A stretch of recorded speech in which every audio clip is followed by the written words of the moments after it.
Bonjour, je suis Isabelle Adam et je suis présente au Secours catholique sur le département de l'Hérault depuis début septembre en qualité de déléguée départementale. Donc le Secours catholique est une grande maison, une association qui a été fondée dans la période d'après-guerre. J'ai eu la chance moi de la découvrir à l'occasion des inondations de Nîmes en 88, donc où j'ai pu me rendre comme beaucoup bénévole au service des sinistrés. Et j'étais alors en formation de travailleur social. Le chemin était tout tracé pour rejoindre une équipe sur les quartiers nord de Nîmes où j'ai pu accompagner la construction d'une association d'insertion par le travail. Donc l'association Le Tremplin qui est toujours présente aujourd'hui et qui permet à de nombreuses personnes de remettre un pied à l'étrier. La vie m'a amené à changer de secteur d'activité, à bouger, suivre mon mari en particulier. Et j'ai découvert le monde du handicap mental. Donc j'ai la chance d'avoir travaillé auprès d'enfants dans des établissements spécialisés, des adultes en foyer, des établissements de travail adaptés également.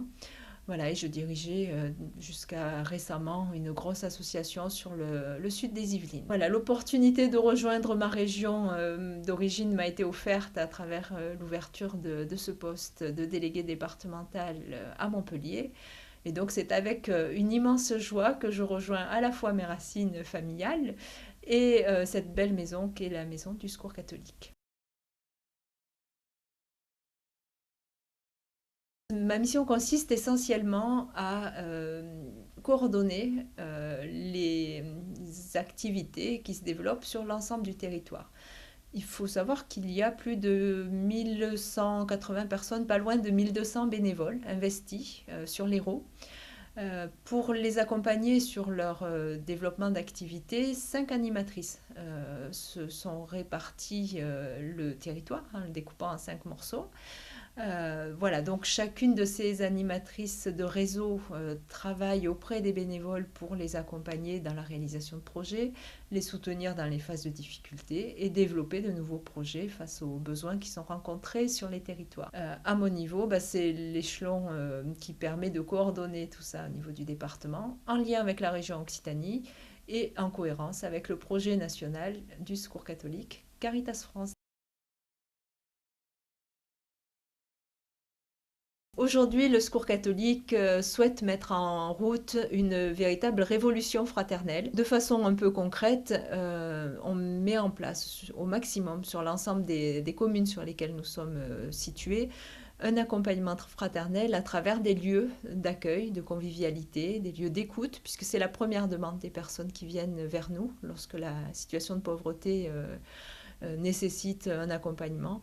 L'isolement est très très présent et donc les équipes de bénévoles ouvrent des lieux d'accueil solidaire tels que des cafés d'accueil, tels que des épiceries solidaires. On n'est plus sur le vestiaire mais sur le lieu d'échange et d'accompagnement.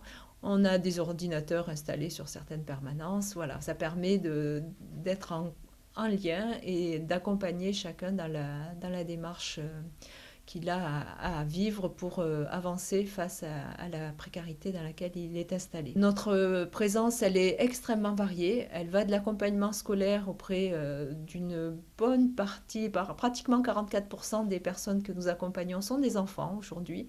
Donc beaucoup d'interventions auprès des enfants, de l'alphabétisation du français langue étrangère pour les personnes d'origine étrangère qui souhaitent être davantage intégrées dans la société. Un travail auprès des personnes à la rue, bien sûr, essentiellement sur Montpellier avec un lieu qui leur est dédié.